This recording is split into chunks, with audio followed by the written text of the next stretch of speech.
നമസ്കാരം. വളരെയധികം സന്തോഷമുള്ളൊരു ദിവസങ്ങളാണ് ഇപ്പോൾ കഴിഞ്ഞു പോയിക്കൊണ്ടിരിക്കുന്നത്. ഈ വർഷത്തെ മികച്ച കൂൺ കർഷകനിലെ സംസ്ഥാന അവാർഡ് കഴിഞ്ഞ ചിങ്ങം 1-ാം തീയതി ലഭിക്കുകയുണ്ടായി. അതിന് ആദ്യം തന്നെ ഞങ്ങളുടെ കൂടെ നിൽക്കുന്ന എല്ലാ കർഷക സുഹൃത്തുക്കളോടും നന്ദി രേഖപ്പെടുത്തുന്നു. നമ്മുടെ ഈ ഒരു നേട്ടത്തിന് സഹായിച്ച ഒരുപാട് കർഷകർ കേരളത്തിലുണ്ട്. അപ്പോൾ ആദ്യം തന്നെ അവരോട് നന്ദി പറയുന്നു. അപ്പോൾ കുറേ പേര് ഞാൻ ഒരു വീഡിയോ ചെയ്തിട്ടുണ്ടായിരുന്നു. ജസ്റ്റ് ഇവിടുന്ന് തൃശ്ശൂരായിരുന്നു പ്രോഗ്രാം. തൃശ്ശൂരെ പ്രോഗ്രാമിന് പോയിക്കൊണ്ടിരിക്കുമ്പോൾ വണ്ടിയിലിരുന്നിട്ട് ഞാനിങ്ങനെ ആലോചിച്ച് ഞാൻ വന്ന വഴികൾ, കുൺകൃഷി തുടങ്ങിയ കാര്യങ്ങളൊക്കെ ആലോചിച്ചപ്പോൾ ആ പഴയ ഫോട്ടോസ് കുറച്ച് ഞാൻ ഓരോ ദിവസവും ഇടയ്ക്കിടയ്ക്ക് ഓരോന്ന് കിട്ടുന്നതന്നെ ഞാൻ സ്റ്റാറ്റസ് ഇട്ടു. അപ്പോൾ ഈ അവാർഡിൻ്റെ തലേ ദിവസം ഒരു വൈകുന്നേരം മുതൽ നെക്സ്റ്റ് ഡേ ഉച്ച വരെ ഞാൻ കണ്ടിന്യൂസ് ഏകദേശം ഞാൻ ചെയ്ത ഓരോ ഘട്ടങ്ങളിലെയും ഫോട്ടോസ് ഇടുകയുണ്ടായി. അപ്പോൾ അതിന് ഭയങ്കരമായിട്ട് അഭിപ്രായങ്ങൾ വന്നപ്പോൾ ഞാനത് എല്ലാം കൂടി ഒരു റീലാക്കിയിട്ട് ഫേസ്ബുക്കിലും ഇൻസ്റ്റയിലും പോസ്റ്റ് ചെയ്തപ്പോൾ ഇന്ന് അത് ഏകദേശം 2 മില്യൺ വ്യൂ വന്നിട്ടുണ്ടായിരുന്നു.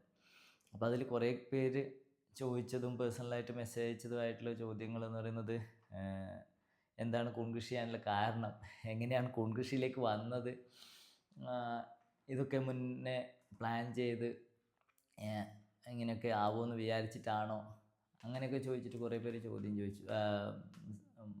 മെസ്സേജുകൾ അയച്ചിട്ടുണ്ടായിരുന്നു. അപ്പോൾ ഞാനൊന്ന് ഒരു വീഡിയോയിൽ എന്താണ് ഞാൻ കൂൺകൃഷിയിലേക്ക് എങ്ങനെയാണ് വന്നത് എന്നുള്ളത് പറയാനുണ്ട്. ഞാൻ ബേസിക്കലി മർച്ചൻ്റ് നേവിയിലായിരുന്നു, ഡെക്കേഡായിട്ട് ജൂനിയർ ഓഫീസറായിട്ട് ഇങ്ങനെ വർക്ക് ചെയ്യായിരുന്നു. അപ്പോൾ 2011 ജോയിൻ ചെയ്തു. 16 വരെ ഞാൻ മർച്ചൻ്റ് നേവിയിലായിരുന്നു. അപ്പോൾ ഞാൻ നാട്ടിൽ വന്ന സമയത്ത് ഇവിടെ വീട്ടിൽ പണ്ടൊക്കെ പശുവൊക്കെ ഉണ്ടായിരുന്നു. അപ്പോൾ പശുവിനൊക്കെ ഒഴിവാക്കിയ സമയത്ത് അമ്മക്ക് ഒരുപാട് ഫ്രീ ടൈം ഉണ്ടായിരുന്നു. പണ്ടത്തെ പോലെ വലിയ ജോലികൾ ഉണ്ടായിരുന്നില്ല. അങ്ങനെ ഫ്രീ ടൈം ആയപ്പോൾ ഒരു കുടുംബശ്രീയിൽ ജോയിൻ ചെയ്തു അമ്മ. അന്ന് ആ കുടുംബശ്രീയിലെ 3-4 പേര് കൂടിയിട്ട് എന്തെങ്കിലും പുതുതായിട്ട് ചെയ്യണം. അങ്ങനെ ആട്, കോഴി, കാട, വീണ്ടും പശുവിനെ വാങ്ങാൻ, അങ്ങനെ ഒരുപാട് കാര്യങ്ങൾ അവർ ചർച്ച ചെയ്ത സമയത്ത് ഞാൻ പറഞ്ഞു, എൻ്റെ ചേച്ചിയുടെ വീട് കാസർഗോഡാണ്. അപ്പോൾ ഇടയ്ക്കിടയ്ക്ക് ഇവർ കാസർഗോഡ് പോയി നിൽക്കാറുണ്ട്. അപ്പോൾ അങ്ങനെ വീടും പൂട്ടി പോയി നിൽക്കുന്ന സമയത്ത് ജീവനുള്ള എന്തെങ്കിലും എന്തെങ്കിലും വളർത്തുന്ന സമയത്ത് അവർക്ക് സമയത്ത് ഭക്ഷണവും വെള്ളമൊക്കെ കൊടുക്കണം. അപ്പോൾ അങ്ങനെ പൂട്ടിയിട്ട് പോകാനാവില്ല. അപ്പോൾ അതിലും നല്ലത് നിങ്ങൾ കൂൺകൃഷി തുടങ്ങിക്കോന്ന് പറഞ്ഞു. അപ്പോൾ എൻ്റെ സുഹൃത്ത് പ്രജിത്ത് കൂൺകൃഷി ചെയ്യുന്നുണ്ടായിരുന്നു. അപ്പോൾ ഞാനങ്ങനെ ഈ 3-4 സ്ത്രീകളെയും കൂട്ടിയിട്ട്, അമ്മയടക്കം ബാക്കിയുള്ളവരെയും കൂട്ടിയിട്ട് ഞാൻ അമ്മമാരെയും കൂട്ടി അവിടെ ശിവപുരത്ത് ഫാം കാണിക്കാൻ വേണ്ടി പോയി. അവർക്ക് ഇഷ്ടപ്പെട്ടു. അങ്ങനെ തിരിച്ച് വന്നിട്ട് പിന്നെ എന്തെല്ലോ സാഹചര്യങ്ങൾ കൊണ്ട് ബാക്കിയുള്ളവരും കണ്ടിന്യൂ ചെയ്തില്ല. അപ്പോൾ അമ്മ എന്തായാലും തുടങ്ങണമെന്ന് പറഞ്ഞു. അങ്ങനെ വീട്ടിലൊരു വിറക് പുരയുണ്ടായിരുന്നു. തേങ്ങ കൂടെയും അതുപോലെ വീട്ടിലേക്കുള്ള വിറക് സ്റ്റോർ ചെയ്യാൻ വേണ്ടിയിട്ടുള്ള ചെറിയ വിറക് പുരയും തേങ്ങാക്കൂടയും കൂടിയുള്ള സ്റ്റോർ ചെയ്യാൻ വേണ്ടിയിട്ട് ചെറിയ പണ്ടൊരു ജനൽ മാത്രം, ഒരു ഓപ്പണിങ് മാത്രമായിട്ട് അതിൻ്റെ അകത്ത് കൊണ്ട് ഇടുകയായി. അപ്പോൾ അങ്ങനത്തെ രണ്ടും കൂടിയുള്ള ഒരു റൂം ഉണ്ടായിരുന്നു. ആ റൂമിൻ്റെ എല്ലാ ഭാഗങ്ങളും കല്ല് വെച്ച് അടച്ച ഒരു എക്സോസ് ഫാനും കൊടുത്ത് ഉരുകെട്ടാനുള്ള ചെറിയ കമ്പിയും ആക്കി കൊടുത്തിട്ട് അമ്മക്ക് കൂൺകൃഷി തുടങ്ങി കൊടുക്കുമായിരുന്നു. അപ്പോൾ ഇതിൻ്റെ വിത്ത് കാര്യങ്ങളെല്ലാം അവൻ തന്നെ, പ്രജിത്ത് തന്നെയാണ് കൊണ്ടുവന്ന് കൊടുത്തിരുന്നത്. അങ്ങനെ ക്ലാസ്സോ ട്രെയിനിങ്ങോ ഒന്നുമില്ല, അവൻ പറഞ്ഞു കൊടുത്തതനുസരിച്ച് അമ്മ കൃഷി ചെയ്തു. ഞാൻ അതിന് വേണ്ട സഹായങ്ങളെല്ലാം ചെയ്തു കൊടുത്തേ ഉള്ളൂ. അത് കഴിഞ്ഞ് ഞാൻ വീണ്ടും പോയി ബോംബെയിലായിരുന്നു. ഏകദേശം ഇത് ചെയ്തു കൊടുത്തതിന് ശേഷം ഞാനൊരു 5-8 മാസത്തോളം ബോംബെ, ചെന്നൈ, ഡൽഹിയൊക്കെ ആയിട്ട് ഒരു യാത്രയിലായിരുന്നു. അത് കഴിഞ്ഞ് ആ സമയത്ത് ഒരു ഷിപ്പിംഗ് കമ്പനിയിൽ ജോയിൻ ചെയ്യാൻ വേണ്ടിയിട്ടുള്ളൊരു കാര്യങ്ങളൊക്കെ ആയിട്ട് ഇങ്ങനെ നിന്നതാണ്. അങ്ങനെ കുറേ നാൾ നിൽക്കേണ്ടി വന്നു.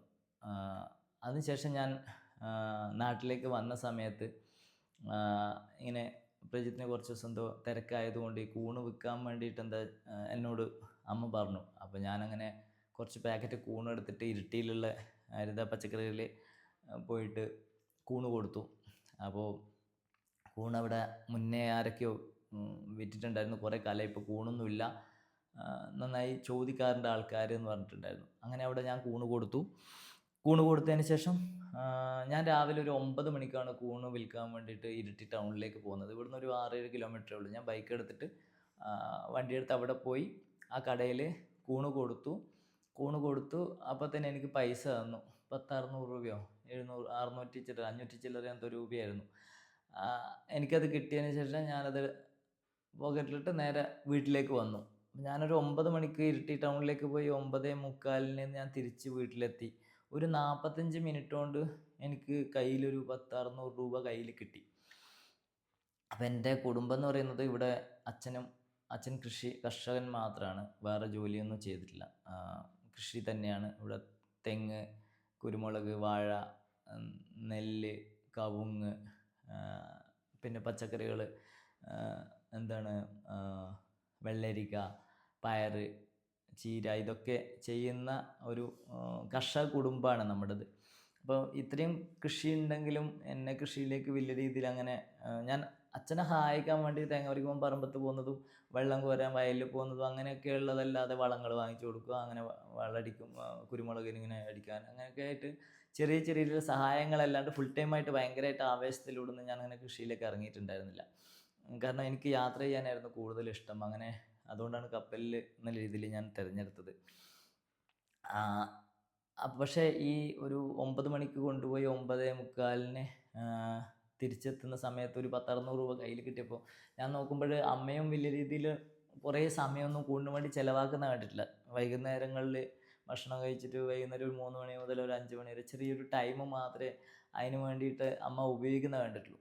അപ്പോൾ അങ്ങനെ കണ്ടപ്പോൾ ഇതിൻ്റെ പൈസയും അത്യാവശ്യം നല്ല ഏർണിങ്സ് ഉണ്ടാക്കാൻ പറ്റുമെന്ന് തോന്നിയപ്പോഴാണ് എനിക്ക് കൂണിനോട് കുറച്ചും കൂടി ഒരു ഇഷ്ടം തോന്നിയത്. അങ്ങനെ വീട്ടിൽ അങ്ങനെ ഇരിക്കുമ്പോൾ ഒരു പേപ്പറിലൊരു പരസ്യം കണ്ടു. കൂൺ കൃഷിയുടെ പരിശീലന ക്ലാസ് കൃഷി വിജ്ഞാന കേന്ദ്രം കണ്ണൂരുണ്ട്. അപ്പോൾ അതിനെ ഞാൻ വിളിച്ച് ബുക്ക് ചെയ്തു. പ്രജിത്ത് ഞാനും അമ്മയും കൂടിയിട്ട് കൃഷി വിജ്ഞാന കേന്ദ്രത്തിലേക്ക് പോവുകയാണ് ബുക്ക് ചെയ്ത സമയത്ത്. അപ്പോൾ വലിയൊരു 10-30 പേരുടെ വലിയൊരു ക്ലാസ് റൂമാണ്. ആ റൂമിൽ ഏറ്റവും പുറകിൽ 2ാമത്തെ സീറ്റിലിരുന്നിട്ട് ഞാനിങ്ങനെ അമ്മ മുമ്പ് തന്നെ ഇരുന്ന് പഠിക്കുക, അമ്മേനെ ക്ലാസ്സിൽ അറ്റൻഡ് ചെയ്യിക്കുക എന്ന് മാത്രമേ ഉദ്ദേശം ഉണ്ടായിരുന്നുള്ളൂ. അങ്ങനെ പോയി അവിടെ ഇരുന്ന് ഞാൻ ആദ്യമായിട്ട് ഞങ്ങൾ ചെയ്യുന്ന കൂണിൻ്റെ പേരെന്താണ്, ഓയിസ്റ്റർ, ചിപ്പിക്കൂണ്, ഇതൊക്കെ ഞാൻ പഠിക്കുന്നത് ആദ്യമായിട്ട് അന്ന് കൃഷി വിജ്ഞാനത്തിൽ നമ്മുടെ ക്ലാസ് എടുത്തത് ഇപ്പോൾ മാനേജർ ഷഹനാസ് മേഡാണ് ക്ലാസ് എടുത്തത്. ഷഹനാസ് മേഡത്തിൻ്റെ ക്ലാസ് എന്നാണ് ആദ്യമായിട്ട് കൂൺ എന്താണ്, എങ്ങനെയാണ് ഇതിൻ്റെ സാധ്യതകളൊന്നും വലിയ രീതിയിൽ മനസ്സിലായില്ലെങ്കിലും കുറേ കാര്യങ്ങൾ മനസ്സിലായി കൂണിനെ പറ്റിയിട്ട്. പിന്നെ കൂൺ അതിന് മാത്രം ഇവിടെ ഇല്ല എന്നും മനസ്സിലായി. അങ്ങനെ ഇരിക്കുന്ന സമയത്ത് ക്ലാസ് കഴിഞ്ഞു, ഞങ്ങൾ തിരിച്ചു വന്നു. അപ്പോൾ ഒരു ദിവസം കൃഷി ഭവനിൽ നിന്ന് വിളിച്ചിട്ട് പറഞ്ഞു, കരിമ്പം കൃഷി ഓഫീസിൽ, ജില്ലാ കൃഷിത്തോട്ടാണ് കരിമ്പം എന്ന് പറയുന്നത്, തളിപ്പറമ്പ് ഭാഗത്ത് തന്നെയാണ്. അവിടെ ഒരു ഫെസ്റ്റ് നടക്കുന്നുണ്ട്, പോകാൻ പറ്റുമോ എന്ന് ചോദിച്ചു. കൂണെടുത്തിട്ട് പോകാൻ പറ്റുമോ? ഞാൻ എന്താ പോകുന്നതിനെന്ന് വെച്ച് ഞാൻ രാവിലെ തന്നെ കൂണ് പാക്ക് ചെയ്ത് ഞാൻ കരിമ്പം ഫെസ്റ്റിൽ പോയി. അവിടെ ചാവശ്ശേരി കൃഷിഭവന് വേണ്ടിയിട്ടൊരു സ്റ്റാൾ ഉണ്ടായിരുന്നു. ഞാൻ ആദ്യമായിട്ട് സ്റ്റാള് കാണുന്നത്, ഇങ്ങനെ കൃഷിക്ക് വേണ്ടിയിട്ടുള്ള സ്റ്റാളുകൾ കാണുന്നത് അന്നായിരുന്നു. അവിടെ പോയി കൃഷിഭവനിൽ അവിടെ വെച്ചു. അവിടെ ഇങ്ങനെ നിന്നു. ഈ കവർ കൂണൊക്കെ അവിടെ വെച്ചിട്ട് അതിൻ്റെ മുന്നിൽ ഇതൊക്കെ ഞാനല്ല ഉണ്ടാക്കിയത്, അമ്മയാണ് ഉണ്ടാക്കിയത്. ഇങ്ങനെ ഭാവത്തിൽ അവിടെ നിന്നു. അപ്പോൾ കുറേ ആൾക്കാർ വരുന്നു, കുറേ കാര്യങ്ങൾ ചോദിക്കുന്നു. പിന്നെ അവിടെ കുറേ സ്റ്റാളുകളുണ്ട്. ആ സ്റ്റാളിലൊക്കെ കയറി നമുക്ക് ഓരോന്ന് വാങ്ങാം, വർത്തമാനം പറയാം, അത്യാവശ്യം. പിന്നെ ചായ, ചോറൊക്കെ ഫ്രീ ആയിട്ട് കിട്ടും. നല്ലൊരു രസമുള്ള പരിപാടിയായിരുന്നു ഫെസ്റ്റ് എന്ന് പറയുന്നത്. എനിക്ക് ഭയങ്കര ഇഷ്ടപ്പെട്ടു. അങ്ങനെ കുറേ പേര് സംസാരിക്കുന്ന ഇടയിൽ ഒരാൾ എൻ്റെ മുന്നിലേക്ക് വന്നിട്ട് എന്നോട് ചോദിച്ചു, എന്താ ചെയ്യുന്നതെന്ന്. ഞാൻ പറഞ്ഞു കൂൺ കൃഷി എന്ന് പറഞ്ഞു. അപ്പോൾ എന്നോട് ചോദിച്ചു, പേര് ചോദിച്ചു, എന്താണ് പഠിച്ചതെന്ന് ചോദിച്ചു, എന്താ ചെയ്തുകൊണ്ടിരിക്കുന്നതെന്ന് ചോദിച്ചു, കൂണിനെ പറ്റി കൂടുതൽ അറിയാൻ താല്പര്യമുണ്ടോ എന്ന് ചോദിച്ചു. അപ്പം ഞാൻ പറഞ്ഞു താല്പര്യമുണ്ട് എന്ന രീതിയിൽ പറഞ്ഞു. അപ്പോൾ ആദ്യം എന്നോട് ചോദിച്ചത് എൻ്റെ വയസ്സും എൻ്റെ ക്വാളിഫിക്കേഷനാണ് ചോദിച്ചത്. എന്നിട്ട് എന്നോട് പറഞ്ഞു, ഇതിനെപ്പറ്റി കൂടുതൽ സംസാരിക്കണമെങ്കിൽ ഈ നമ്പറിൽ ബന്ധപ്പെടുമെന്ന് പറഞ്ഞിട്ട് ഫോൺ നമ്പർ തന്നിട്ട് പോയി. പക്ഷേ ഒരു ബൊലേറോ ആയിരുന്നു വന്നത്, ഒരു വൈറ്റ് കളർ ബൊലേറോ. അതിൻ്റെ മുന്നിൽ എന്തോ ഒരു ഡിപ്പാർട്ട്മെൻറ്റിൻ്റെ എന്തോ പേരോ കാര്യമോ ഉണ്ടായിരുന്നു, ഞാനത് ശ്രദ്ധിച്ചില്ല. അത്യാവശ്യം ആരോ മുതിർന്ന ഏതോ ഉദ്യോഗസ്ഥനാണെന്ന് മാത്രമേ മനസ്സിലായുള്ളൂ.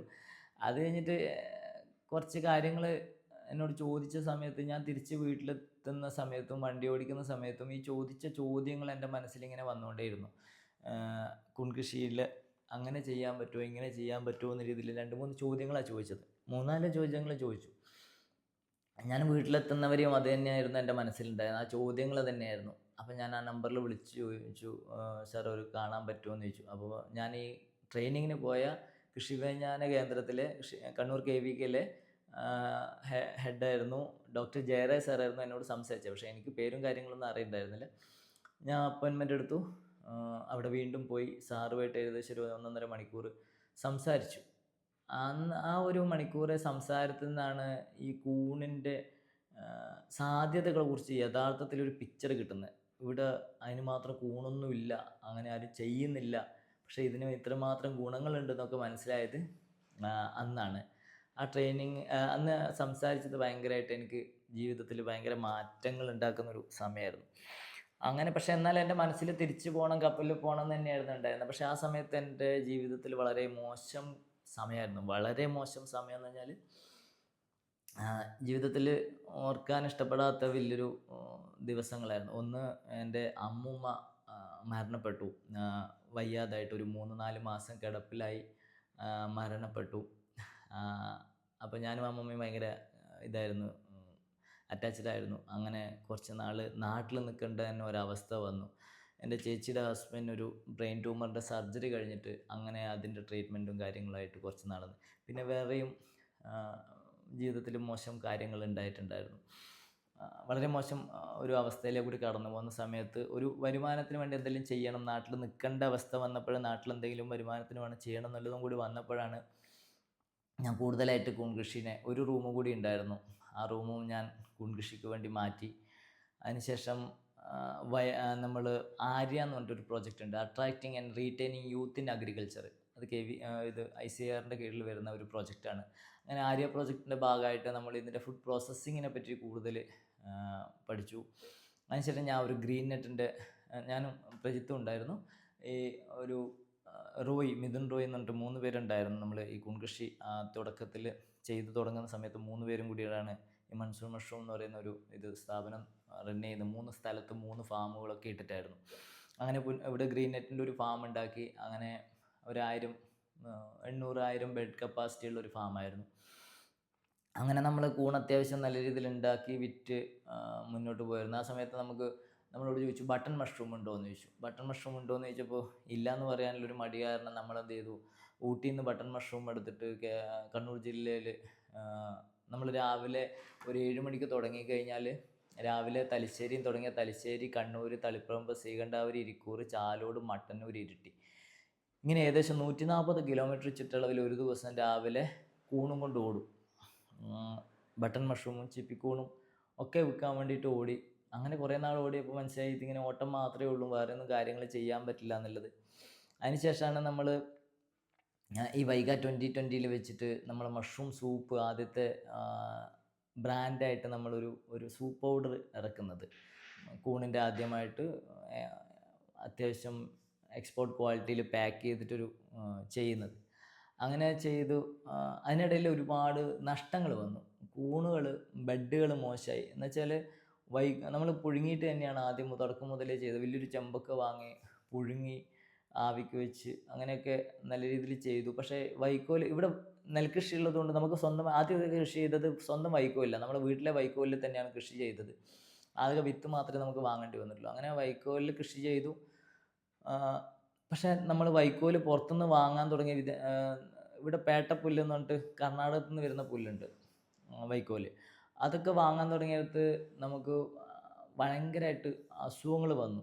പല അസുഖങ്ങളും വന്നിട്ടുണ്ടായിരുന്നു. ഇതിൻ്റെ ക്വാളിറ്റിയിൽ പ്രശ്നം. പിന്നെ നാട്ടിലെ വൈക്കോൽ തന്നെ നമ്മൾ വെള്ളത്തിലിട്ട് കഴിഞ്ഞാൽ കാണാൻ മഞ്ഞ കളറൊക്കെ തോന്നും, പക്ഷേ വെള്ളത്തിലിട്ട് കഴിഞ്ഞാൽ പച്ച കളറായിരിക്കും. അതായത് നല്ലോണം പാകമാകുന്നതിന് മുമ്പേ കൊയ്ത് കഴിഞ്ഞ് വെയിലത്തിടാതെ തന്നെ അത് ഉണക്കും. അങ്ങനെ ക്വാളിറ്റിയിൽ ഭയങ്കരമായിട്ടൊരു പ്രശ്നം വന്നിട്ടുണ്ടായിരുന്നു. അങ്ങനെ ഒരുപാട് നഷ്ടങ്ങൾ. അന്നേരമാണ് ഈ നഷ്ടങ്ങളെ പറ്റി പറഞ്ഞപ്പോഴാണ് എനിക്കിത് കൂടുതൽ പഠിക്കാനൊരു താല്പര്യം വന്നത്. പല അസുഖങ്ങളെ പറ്റിയിട്ടും പഠിച്ചതും മനസ്സിലാക്കി. നഷ്ടം വന്നു കഴിഞ്ഞാൽ നമുക്ക് പഠിക്കാൻ പറ്റും എന്നുള്ളത് അന്നേരമാണ് മനസ്സിലാക്കാൻ പറ്റിയത്. അതിനുശേഷമാണ് നമ്മൾ ആ സമയത്ത് കൊറോണ വന്ന സമയത്ത് നമുക്ക് ആൾക്കാർ ഇവിടെ നമ്മൾ അന്നേരം നമ്മൾ അങ്ങോട്ടും ഇങ്ങോട്ടും പല ആൾക്കാരും വിളിക്കാറുണ്ട് കുൺകൃഷിക്ക് വേണ്ടിയൊക്കെ സംസാരിക്കാൻ വേണ്ടി വിളിക്കാറുണ്ടായിരുന്നു. അങ്ങനെ വിളിക്കുമ്പോൾ നമുക്ക് അവർക്ക് പറഞ്ഞു കൊടുക്കാൻ അങ്ങോട്ടും ഇങ്ങോട്ടും കാണാൻ പറ്റാത്തൊരു സാഹചര്യത്തിൽ നമ്മൾ ഒരു യൂട്യൂബ് ചാനൽ തുടങ്ങി. മൺസൂൺ മഷ്റൂം എന്ന് പറഞ്ഞ യൂട്യൂബ് ചാനൽ തുടങ്ങി. അതിൽ നമ്മൾ കൂൺകൃഷി തുടക്കം മുതൽ പാക്ക് ചെയ്യുന്നവരെയുള്ള എങ്ങനെയാണ് സ്റ്റെറിലൈസേഷൻ കാര്യങ്ങളൊക്കെ പറഞ്ഞുകൊണ്ട് ഒരു വീഡിയോ യൂട്യൂബിൽ ചെയ്തു. അന്ന് ആ വീഡിയോ ഇട്ടതിന് ശേഷമാണ് മനസ്സിലാകുന്നത് അങ്ങനെ ഒരു യൂട്യൂബ് വീഡിയോ അതുവരെ ഉണ്ടായിരുന്നില്ല എന്ന്. അതായത് ഇപ്പം സ്റ്റെറിലൈസേഷൻ കഴിഞ്ഞ മുതലുള്ള വീഡിയോസാണ് പലതും പറഞ്ഞിട്ടുള്ളത്.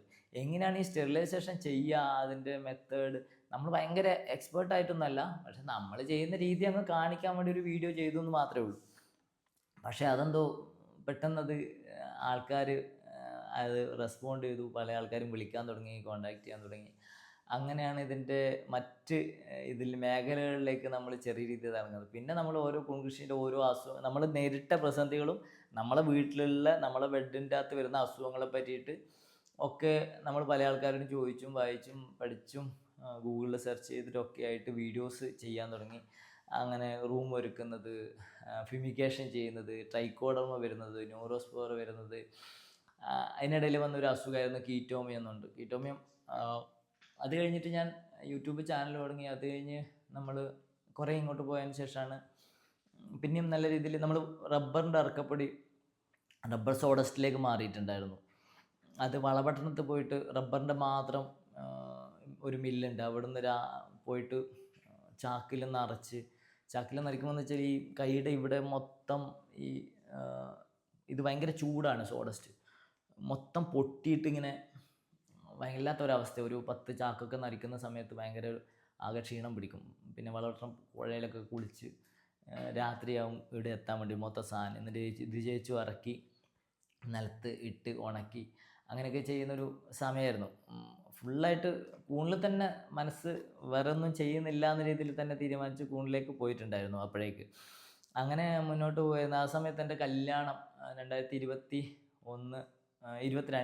കല്യാണം, 2021 എൻഗേജ്മെൻറ്റ് കഴിഞ്ഞ് 2022 കല്യാണ സമയത്ത് കല്യാണത്തിനൊരു ഒരാഴ്ച മുന്നേ വരെ ഞാൻ ബെഡ് ചെയ്യുമായിരുന്നു. കാരണം കല്യാണം കഴിഞ്ഞിട്ടുള്ള സമയത്ത് വേണ്ട പൈസ, അതിന് വേണ്ടി നമുക്ക് കുറച്ച് നാൾ വേറെ എന്തായാലും പണിയൊന്നും എടുക്കില്ല, കൂണ് മാത്രമേ ഉണ്ടാവുള്ളൂ എന്ന രീതിയിൽ ഭയങ്കരമായിട്ട് ഞാൻ ബെഡുകൾ ചെയ്തു. ബെഡുകൾ ചെയ്യുകയെന്ന് വെച്ചാൽ ഈ 2-3 ഫാമും മുഴുവനായിട്ടും ഞാൻ നിറച്ചു, ബെഡ് ചെയ്ത് നിറച്ചിട്ടുണ്ടായിരുന്നു. അതിൽ മുഴുവൻ കീറ്റോമിയം എന്ന് പറഞ്ഞ കടുകുമണി രോഗം നിങ്ങൾക്ക് അറിയുമെന്നറിയില്ല, പല ആൾക്കാർക്കും അത് പരിചയമില്ലാത്തൊരു അസുഖമാണ്. ഞാനെൻ്റെ വീഡിയോ ചെയ്തിട്ടുണ്ട്. കീറ്റോമിയം എന്നാണ് അതിൻ്റെ പേര്. കടുകുമണി പോലെ ഉണ്ടാവും, ആ വൈക്കോലിൻ്റെ അകത്ത് മണ്ണിലൊക്കെ ഉണ്ടാകുന്നതാണ് കീറ്റോമിയം. അങ്ങനെ അത് വന്നിട്ട് എൻ്റെ എൻ്റെയർ ബെഡ് ഒരു 100 ബെഡ് കിട്ടിയാൽ കിട്ടി, ആ രീതിയിൽ എൻ്റെ ഫാമിൽ മുഴുവൻ ബെഡുകളും പോയി.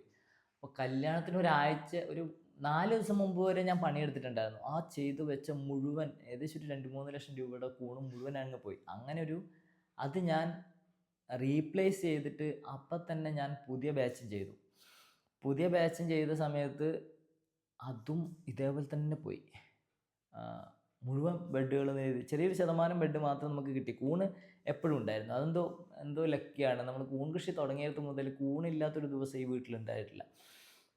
അങ്ങനെ 2ാമത്തെ ബാച്ചും ഏകദേശം 3ാമത്തെ ബാച്ച് പകുതി ഞാൻ നരിക്കുന്ന സമയത്താണ് പിന്നെ ICARൻ്റെ ഒരു റീജിയണൽ ഒരാൾ, പേര് ഓർമ്മയില്ല, മൈസൂർ ഇതിൻ്റെയാണ് ഒരു സാറ് വന്നിട്ട് എന്നോട് പറഞ്ഞു, രാഹുൽ അങ്ങനെ ചെയ്തുകൊണ്ട് കാര്യമില്ല, നീ ഇവിടെ നിർത്തണം, ഈ ഫാമിലിനെ ചെയ്യുന്നത് മൊത്തമായിട്ട് നിർത്തിയിട്ട് ആ പുല്ലും നീ ആർക്കെങ്കിലും കൊടുത്തിട്ട് ആ വൈക്കോലും ആർക്കെങ്കിലും കൊടുത്ത് പുതിയ മീഡിയത്തിൽ ഒരു ആഴ്ചയോ 2 ആഴ്ചയോ 3 ആഴ്ചയോ നീ ഒന്ന് ഫാം ഫ്രീ ആയിട്ട് ഇട്ടിട്ട് എല്ലാം വലിച്ച് ഗ്രീൻ നെറ്റൊക്കെ വലിച്ച് മേലോട്ട് കെട്ടി വായുസഞ്ചാരം ഉറപ്പാക്കി മൊത്തം ക്ലീനാക്കി അങ്ങനെ തുടങ്ങിയാൽ മതി എന്ന് പറഞ്ഞിട്ട് ഞാനൊരു ഗ്യാപ്പ് എടുത്തു, ഒരു ബ്രേക്ക്, 2-3 ആഴ്ചത്തേക്കുള്ള ഒരു ബ്രേക്ക്. ആ സമയത്ത് കൂടുതൽ ഇത് വിറക് വെച്ചിട്ടുണ്ടായിരുന്ന ആ കൂടുതൽ കൃഷി ചെയ്യുന്നുണ്ട്. ഈ വലിയ ഫാമിൽ മൊത്തമായിട്ട് ക്ലീനാക്കിയിട്ട് ഒരു ബ്രേക്ക് എടുത്തിട്ടാണ് ഞാൻ വീണ്ടും തുടങ്ങുന്നത്. ആ സമയത്ത് എനിക്ക് കല്യാണം കഴിഞ്ഞിട്ട് എന്താ പറയുക, വൈഫ് വന്നതിന് ശേഷം കാണുന്നത് മൊത്തം വലിയൊരു പരാജയമാണ് കണ്ടുകൊണ്ടിരിക്കുന്നത്. കണ്ടിന്യൂസ് ഞാൻ അത് അതിൻ്റെ ഫോട്ടോസ് വീഡിയോസ് എന്തോ വിഷമം കൊണ്ടാണെന്നൊന്നും എടുക്കാൻ എൻ്റെ ഒരു വലിയ മുറ്റാണ്. ആ മുറ്റത്തിൻ്റെ ഒരു കോർണർ നിറച്ചും കൊണ്ട് ഡംപ് ചെയ്തിട്ടുണ്ടായിരുന്നു. ഡംപ് ചെയ്യുന്ന ഇന്നിപ്പോൾ 2000 ബെഡൊക്കെ റീപ്ലേസ് ചെയ്യുന്ന സമയത്ത് എങ്ങനെയാണ് ഇടുക, അതുപോലെ അസുഖം വന്നിട്ട് കരഞ്ഞുകൊണ്ട് എന്ന് വെച്ചാൽ നമ്മൾ കുൺകൃഷിയാണ് ഇതൊക്കെ എന്തൊക്കെ പറഞ്ഞാലും ഇത്രയും വലിയ ഹ്യൂജായിട്ട് കൊണ്ടുപോയിട്ട് കളയുന്ന സമയത്ത് നമ്മൾ ആ ബെഡ് മൊത്തം നിറച്ചത് 2 പേരോ അല്ലെ 3 പേര് വെച്ചിട്ടാണ് ഈ മൊത്തം ചെയ്തിരിക്കുന്നത്. എൻ്റെ പ്രോസസ്സ് വേറെ കുറേ പണിക്കാരൊന്നുമില്ല. ഞാനും അമലും എന്താണ് ശരത്തും 3 പേരാണ് ഇതൊക്കെ ചെയ്തുകൊണ്ടിരിക്കുന്നത്. അപ്പോൾ അങ്ങനെ ആ ബെഡുകൾ മുഴുവൻ പോയി നശിച്ചു, കളയേണ്ടി വന്നു. രണ്ടാമത്തെയും കളഞ്ഞു. ഫിനാൻഷ്യലി എന്താ പറയുക, കൂണ്ടൊന്നും ഒരു വരുമാനം കിട്ടാത്ത രീതിയിലേക്ക് സ്റ്റക്കായ നിമിഷമായിരുന്നു ആ സമയത്തുണ്ടായിരുന്നത്. എങ്ങനെയാണ് അത് കടന്നുപോയെന്ന് ഇപ്പം എനിക്കും അറിയില്ല. അങ്ങനെ കടന്നുപോയി. അതിനുശേഷം ഞാൻ ഫാമുകൾ ഹൈടെക് ഫാമിലേക്ക് മാറി. പിന്നെ അതിൻ്റെ കൺസ്ട്രക്ഷൻ ചെയ്യാൻ തുടങ്ങി. ആ സമയത്താണ് ഏകദേശം 23 തുടക്കത്തിലാണ് ശ്രീകാന്ത് എന്നോട് കാണാൻ വരുന്നത്. ശ്രീകാന്തിൻ്റെ അമ്മ ഏകദേശം 10-25 വർഷമായിട്ട് കുൺകൃഷി ചെയ്യുന്ന ഒരു കർഷകയാണ്. 2000 കാലഘട്ടത്തിൽ ഇവിടെ ഒരു കുടുംബശ്രീയിൽ പുന്നാട് തന്നെ ഞങ്ങളുടെ നാട്ടിൽ തന്നെ റോഡിനപ്പുറമാണ്. രണ്ടും 2 ഏരിയയാണ്. പക്ഷേ ഒരു 500 മീറ്ററിൻ്റെ ദൂരമേ ഉള്ളൂ. അപ്പോൾ അവിടെ കുറച്ച് ആളുകളോട് കൂടിയിട്ട് 2000 കാലഘട്ടത്തിൽ കുടുംബശ്രീയിൽ കുൺകൃഷി തുടങ്ങി. അന്ന് എല്ലാവരും നിർത്തി. സീതേച്ചി മാത്രം അത്യാവശ്യം നല്ല രീതിയിൽ ഞാൻ ഒരു 40-50 വീടുകളിലേക്ക് വേണ്ട കൂണ് മാത്രം ഉണ്ടാക്കി വിറ്റ് അതൊക്കെ കണ്ടു വളർന്നതാണ് ശ്രീകാന്ത്. അപ്പോൾ ശ്രീകാന്ത് ഇങ്ങനെ ഒരു പുതിയൊരു ഐഡിയ ആയിട്ട് മുന്നോട്ട് വരുന്നത് എൻ്റെ അടുത്തേക്ക് വന്നു. അങ്ങനെ ആദ്യമായിട്ട് പരിചയപ്പെടുന്നു. ആദ്യം ഒരു പുതിയ മീഡിയം മഷ് പെല്ലറ്റ് ഉണ്ടാക്കിയതായിട്ട് പറഞ്ഞു. ഞങ്ങൾക്ക് തരുന്നു. അതിൻ്റെ ട്രയൽ 1, 2, 3 ട്രയലുകൾ നമ്മൾ അടിക്കുന്നു. നമുക്ക് സക്സസ് ഭയങ്കരമായിട്ട് കിട്ടി. നന്നായി റിസൾട്ട് കിട്ടി. അതിനുശേഷം നമ്മളിത് ചെയ്യാൻ മുന്നോട്ട് ഒരുമിച്ച് പോകാമെന്ന് പറഞ്ഞു. അങ്ങനെയാണ് ഞങ്ങൾ 2023 ജൂലൈ 1-ാം തീയതി മഷ് പെല്ലറ്റ് എന്ന് പറയുന്ന മീഡിയം യൂട്യൂബിൽ ആദ്യമായിട്ട് മൺസൂൺ മഷ്റൂം എന്ന് പറഞ്ഞ ചാനലിൽ ആദ്യത്തെ മഷ് പെല്ലറ്റ് രൂപത്തിലാക്കിയ മീഡിയത്തിനെ ലോകത്തിന് മുന്നിൽ അവതരിപ്പിക്കുന്നത്. ലോകത്തിൽ മീൻസ് കേരളത്തിൽ, ഇന്ത്യയിൽ അവതരിപ്പിക്കുന്ന കുൺകൃഷിക്ക് വേണ്ടി മാത്രമായിട്ടുള്ള മീഡിയം അവതരിപ്പിക്കുന്നത്. ഭയങ്കരമായിട്ട് എതിർപ്പുകൾ. അതെന്തോ ആ വീഡിയോയിൽ കുറച്ചൊക്കെ അഗ്രസീവായിട്ടാണെന്ന് തോന്നുന്നു ഞാൻ സംസാരിച്ചത്. കാരണം ആ റിസൾട്ട് കിട്ടിയതിൻ്റെ കോൺഫിഡൻസിലാണോ എന്നറിയില്ല. അപ്പം ഭയങ്കരമായിട്ട് പല ഭാഗത്തുനിന്നും എതിർപ്പുകളുണ്ടായി. അത് നടക്കില്ല എന്ന രീതിയിൽ തന്നെ മഷ് പെല്ലറ്റൊന്നും ഒരിക്കലും വിജയിക്കാൻ പോകുന്നില്ല, വൈക്കോലോ അറക്കപ്പൊടിയോ വിട്ടിട്ടൊരു കുൺകൃഷിയൊന്നും നടക്കില്ല എന്ന് പറഞ്ഞ ആളുകളെല്ലാം ഇപ്പം പെല്ലറ്റിൽ കൃഷി ചെയ്യുന്നുണ്ട്. വളരെ സന്തോഷം. പക്ഷേ ഒരു വലിയൊരു വിഭാഗം ആൾക്കാർ മഷ് പെല്ലറ്റ് ഏറ്റെടുത്തു. വൻ വിജയം എന്ന് വെച്ചാൽ ഞങ്ങൾ ആദ്യത്തെ മാസം തന്നെ 7 ടണ്ണാണ് വിറ്റ്. ഒരു കാൽക്കുലേഷനും ഇല്ലാതിരുന്ന മാസം ഇത് ആൾക്കാർ ഏറ്റെടുക്കുകയോ ഇല്ലയോ എന്നൊന്നും ഇയാൾക്ക് 7 ടണ്ണ് വിറ്റു. ഒരു വർഷം നമ്മൾ 152 ടണ്ണാണ് ആദ്യത്തെ മഷ് പെല്ലറ്റ് വിറ്റത്. രണ്ടാമത്തെ വർഷം കൊടുത്തത് 320, 325, 324 ടണ്ണാണ്. കഴിഞ്ഞ 2 വർഷം കൊണ്ട് വിറ്റത് ഏകദേശം 450 ടണ്ണ്, 440 ആ ഒരു റേഞ്ചിൽ ടണ്ണ് മഷ് പെല്ലറ്റ് നമ്മൾ കേരളത്തിൽ വിൽപ്പന നടത്തി. ആ സമയത്ത് ആണ് 2023 എൻഡിലാണ് ഈ കണ്ണൂർ കൃഷി വിജ്ഞാനത്തിലെ ICAR അവർ നാഷണൽ മില്യണർ ഫാമർ അവാർഡിന് വേണ്ടിയിട്ട് അവർ നോമിനേറ്റ് ചെയ്യുന്നത്. പെട്ടെന്നൊരു ദിവസം ജയരാജ് സാറെ വിളിച്ചിട്ട് പറഞ്ഞു, ഒന്ന് ഡൽഹി വരെ പോകണം, ഒരു അവാർഡ് വാങ്ങാനുണ്ടെന്ന്. അപ്പോൾ ഞാനിങ്ങനെ മേലോട്ട് എന്ത് അവാർഡ്, ഏത് അവാർഡ്, ആദ്യമായിട്ടാണ് കേൾക്കുന്നത്. എനിക്കാണെങ്കിൽ ഒരു കൃഷിഭവൻ്റെയോ പഞ്ചായത്തിൻ്റെയോ ക്ലബിൻ്റെയോ വായനശാലേൻ്റെ ഒന്നിൻ്റെയും ഒരാളും എനിക്ക് ഒന്നും തന്നിട്ടുണ്ടായിരുന്നില്ല. കുൺകൃഷി തുടങ്ങിയിട്ട് ഏകദേശം 5 വർഷം 6 വർഷം മുന്നോട്ട് പോയിട്ടും ആരും ഒന്നും ഇവിടെ നിന്നൊന്നും കിട്ടിയിട്ടുണ്ടായിരുന്നില്ല. ആദ്യമായിട്ട് കിട്ടുന്നത് national award millionaire farmer of India 2023. അതിനുശേഷം ദീപിക അഗ്രി ഓൺട്രപ്രണർ അവാർഡ് കിട്ടി. അതിനിടയിലൊക്കെ ഈ ഫാമിൻ്റെ കൺസ്ട്രക്ഷൻ നടന്നുകൊണ്ടിരിക്കുന്നുണ്ടായിരുന്നു. അങ്ങനെ ഫാമുകൾ 1 എടുത്തു, 2 എടുത്തു, 3 എടുത്തു, 4 എടുത്തു, 5 എടുത്തു. അങ്ങനെ ഫാമുകളുടെ എണ്ണം കൂടിക്കൂടി വന്നു. ആ സമയത്ത് ഈ അവാർഡ് വാങ്ങി വന്ന സമയത്ത് കളക്ടർ നമ്മൾ സന്ദീപ് കുമാർ IAS ഇവിടെ വന്നിട്ടുണ്ടായിരുന്നു. സാറ് എനിക്ക് ഒരു വലിയ പ്രോജക്റ്റ് തന്നു. ആർളം ഫാമിൽ 33 ലക്ഷം രൂപയുടെ ഒരു വലിയ പ്രൊജക്റ്റ് ചെയ്യാൻ വേണ്ടി അതിൻ്റെ പകുതിയായുള്ളൂ, ഇപ്പം ചെയ്തുകൊണ്ടിരിക്കുകയാണ്. അങ്ങനെ ഒരു പ്രൊജക്റ്റ് കിട്ടി. പിന്നെ ഏകദേശം ഇന്നിപ്പം 41 ഹൈടെക് ഫാമുകൾ നമ്മൾ കേരളത്തിൽ നിർമ്മിച്ച് നൽകിയിട്ടുണ്ട്. എല്ലാവരും അത്യാവശ്യം നല്ല രീതിയിൽ തന്നെ മുന്നോട്ട് പോകുന്നുണ്ട്. മഷ് പെല്ലറ്റ് ഇത്രയും വിജയകരമായിട്ട് വിറ്റു. അതിനിടയിൽ നമ്മൾ മഷ്റൂം ബിരിയാണി ലോഞ്ച് ചെയ്തു. അങ്ങനെ ഇതൊന്നും മഷ്റൂം എക്സ്പ്ലോറേഷൻ റിസർച്ച് സെൻറ്റർ, ഈ എല്ലാവരും ചോദിക്കുന്നത് എന്താണ് ഈ റിസർച്ച് സെൻറ്റർ കൊണ്ട് ഉദ്ദേശിക്കുന്നുള്ളത്. അത് ഒന്നാമത്തെ സാധാരണ മഷ്റൂം കമ്മ്യൂണിറ്റി ഇല്ലാത്ത ഒരാളോട് പറഞ്ഞാൽ ഒരു ഐഡിയയും അവർക്ക് ഒരിക്കലും എന്ത് പറഞ്ഞു കൊടുത്താലും മനസ്സിലാവില്ല. കമ്മ്യൂണിറ്റി ഉള്ളവരോടും നമ്മളിത് പറയുമ്പോൾ ഇങ്ങനെയൊക്കെ നടക്കുമോ എന്താണെന്ന രീതിയിലാണ്. അതുകൊണ്ട് ഇതെന്താണെന്നുള്ളത് ഏകദേശം 1 വർഷമോ 2 വർഷമോ കഴിയുമ്പോഴേ ആൾക്കാർക്ക് ഇതിനെപ്പറ്റി ഒരു ഐഡിയ കിട്ടും. അതുകൊണ്ട് ഇതിനെപ്പറ്റി ഞാൻ അധികം പറയുന്നില്ല. എന്താണ് റിസർച്ച് സെൻറ്റർ എന്നുള്ളതിനെ കൊണ്ട് ഞാൻ 2 വർഷം കഴിയുമ്പോൾ ഇതിൻ്റെ റിസൾട്ട് മനസ്സിലാവും ആൾക്കാർക്ക്.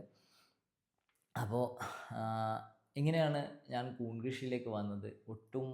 പിന്നെ അതിനിടയിൽ പിന്നെ തിരിച്ചു പോകണം തോന്നിയില്ല. ഇന്ന് ഏകദേശം 10-30 പേർക്ക്, ഏകദേശം 22-21 പേർക്ക് ഇവിടെ സ്ഥിരം രീതിയിൽ നമ്മളുമായിട്ട് ബന്ധപ്പെട്ട് ജോലികൾ ചെയ്യുന്നു, ശമ്പളം കൊടുക്കുന്നു. കരാറ് അല്ല, എന്താ പറയുക, കമ്മീഷൻ വ്യവസ്ഥയിൽ വീണ്ടും വേറെയും ഒരു 10 പേരോളം ജോലി ചെയ്യുന്നുണ്ട്. അങ്ങനെ അത്യാവശ്യം കുറേ പേർക്ക് ജോലി കൊടുക്കാൻ പറ്റുന്ന ഒരു സംരംഭമായിട്ടാണ് ഇപ്പോൾ മൺസൂൺ മഷ്റൂം മുന്നോട്ട് പോകുന്നത്. അപ്പോൾ നമ്മുടെ നാഷണൽ അവാർഡിൻ്റെ കൂടെ സ്റ്റേറ്റ് അവാർഡും കൂടി ഇവിടെ വെക്കുമ്പോൾ കുറേ പേര് ചോദിക്കും എന്താണ് കൂൺ കൃഷിയിൽ എന്നെ ഈ മഷ് പെല്ലറ്റ് വന്നിടത്തും ഇപ്പോൾ റീസെൻ്റായിട്ടോ യൂട്യൂബിൽ വീഡിയോ ഇടാൻ തുടങ്ങിയതോ കൺസ്ട്രക്ഷൻ തുടങ്ങിയ ആളല്ല. നമ്മൾ ആർക്കും അറിയാതെ കൂൺ കൃഷി ചെയ്ത് ഈ നാട്ടിലൊക്കെ ഉണ്ടായിരുന്ന ഒരു വ്യക്തി കൂടിയാണ്. അപ്പോൾ അങ്ങനെ കുറേ കഷ്ടപ്പാടിനും ഇതിനൊക്കെ നടുവിൽ ചെറിയ രീതിയിൽ ഇപ്പോഴും ഞാൻ വലിയ പൈസകളൊന്നും ലോൺ എടുത്തിട്ടല്ല ഈ കാര്യങ്ങളൊന്നും ചെയ്യുന്നത്. എല്ലാം നമ്മൾ തന്നെ അങ്ങനെ ചെറിയ ഗ്രാജുവലി ഗ്രോ ചെയ്തുകൊണ്ടിരിക്കുന്ന ഒരു സ്ഥാപനമാണ് മൺസൂൺ മഷ്റൂം. ഇതിൽ ശ്രീകാന്ത്, ആദം ഇവർ വന്നപ്പോഴാണ് നമ്മൾ കുറച്ചും കൂടി ഒരു വലിയ രീതിയിലേക്ക് ചിന്തിക്കാനും പ്രവർത്തിക്കാനും മേഖലകളിൽ എത്താനും സാധിച്ചത്. ഇതിൻ്റെ ഒരു ബാക്ക്ഗ്രൗണ്ട് വർക്ക് എന്ന രീതിയിൽ വേറെ രീതിയിൽ ഓരോ കാര്യങ്ങൾ നടക്കുന്നുണ്ട്. നമ്മളിപ്പോഴും ഇങ്ങനെ ഫ്രണ്ടിൽ നിൽക്കുന്നതല്ലാതെ ഫിനാൻസിൻ്റെ കാര്യമായാലും ഇതൊക്കെ ശ്രീകാന്ത് ഒരു ഭാഗത്ത് നോക്കുന്നത് കൊണ്ടാണ്, ഓർഡറും കാര്യങ്ങൾ ഒരു ഭാഗത്ത് നോക്കുന്നതാണ്, അക്കൗണ്ട്സ് വേറൊരു ഭാഗത്ത് നോക്കുന്നത്. ഇങ്ങനെയൊക്കെ നടക്കുന്നതുകൊണ്ട് നമുക്ക് നല്ല രീതിയിൽ മുന്നോട്ട് പോകാൻ പറ്റുന്നത്. പക്ഷേ ഒരു കാര്യം ഉറപ്പ് വരെ നമ്മളടുത്ത് എത്തിച്ചേരുന്ന ഓരോ കസ്റ്റമർക്കും വേണ്ട കൂൺ കൃഷിനെ പറ്റിയുള്ള A to Z guide line, വിത്ത് മുതൽ വിപണനം വരെയുള്ള എല്ലാ കാര്യങ്ങളും ചെയ്തു കൊടുക്കാൻ വേണ്ടിയിട്ട് നമുക്ക് സാധിക്കുന്നുണ്ട്. നമ്മൾ ഒരു ദിവസവും മെസ്സേജുകൾക്ക് കൃത്യമായിട്ട് റിപ്ലൈ കൊടുത്ത് മറുപടി കൊടുത്ത് എന്താണ് നിങ്ങൾക്ക് പ്രശ്നം എന്നുള്ളത് അനുഭവിച്ച് പഠിച്ച് കഷ്ടപ്പെട്ട് നഷ്ടപ്പെടുത്തി പഠിച്ചതായതുകൊണ്ട് നിങ്ങൾക്ക് ഏതിനെ പറ്റിയുള്ള സംശയങ്ങൾ ചോദിച്ചാലും, കൂൺ കൃഷി, ചിപ്പിക്കൂണ്, പാൽക്കൂണ്, പിന്നെ പാൽക്കൂണിലേക്ക് കടന്നിട്ടുണ്ടായിരുന്നു, അങ്ങനെ ഏതിനെപ്പറ്റി ചോദിച്ചാലും നിങ്ങൾക്ക് വേണ്ട എല്ലാ കാര്യങ്ങളും നമ്മൾ എപ്പോഴും നിങ്ങൾക്ക് പറഞ്ഞു തരും. പിന്നെ നിങ്ങൾക്ക് കേരളത്തിൽ ഇന്ന് ഏത് ജില്ലയിൽ നിങ്ങൾക്ക് കൂണ് വേണമെങ്കിലും, ഏത് പിൻകോഡിൽ നിങ്ങൾക്ക് കൂണ് വേണമെങ്കിലും, ഏത് സ്ഥലത്ത് കൂണ് വേണമെങ്കിലും ഒരു 5 കിലോമീറ്റർ 10 കിലോമീറ്റർ ചുറ്റളവിൽ നമ്മുടെ മൺസൂൺ മഷ്റൂമിൻ്റെ ഒരു കസ്റ്റമറുടെ കൂണ് നിങ്ങൾക്ക് ലഭ്യമാക്കാൻ ഇന്ന് സാധിക്കുന്നുണ്ട്. കേരളത്തിൽ എവിടെ വേണമെങ്കിലും ആർക്ക് വേണമെങ്കിലും വിളിച്ചു ചോദിക്കാം. നമ്മൾ അവിടെ ഒരു കസ്റ്റമറെ നിങ്ങൾക്ക് കൂണും ഫ്രഷ് കൂണും നമ്മൾ അവൈലബിൾ ആക്കാനുള്ള അത്രയും കസ്റ്റമർ ബാക്കപ്പ് ഇന്ന് മൺസൂൺ മഷ്റൂമിനുണ്ട്. അത് പറയുന്നതിൽ വളരെയധികം സന്തോഷം. അതിന് നമ്മൾ കൂടെ നിൽക്കുന്ന വലിയൊരു കസ്റ്റമർ ഗ്രൂപ്പിനോട് നന്ദി രേഖപ്പെടുത്തുന്നു. അപ്പോൾ കഥ പറയണം തോന്നി അങ്ങനെ പറഞ്ഞതാണ്, കുറേ ദിവസമായി വീഡിയോ ഒക്കെ ചെയ്തിട്ട്. അപ്പോൾ ഇന്ന് എൻ്റെ ഈ മൺസൂൺ മഷ്റൂമിലെ സ്ഥാപനത്തിൽ എല്ലാവരെയും കൂട്ടിയിട്ട് ഇതിൻ്റെ ഒരു സെലിബ്രേഷന് വേണ്ടിയിട്ട് പുറത്തേക്ക് പോവാണ്. അതിന് മുന്നേ എടുക്കുന്ന ഒരു വീഡിയോ ആണ്. അപ്പോൾ നമ്മുടെ കൂടെ നിൽക്കുന്ന എല്ലാവർക്കും നന്ദി, നമസ്കാരം. കൂടെ ഉണ്ടാവണം ഇനിയും.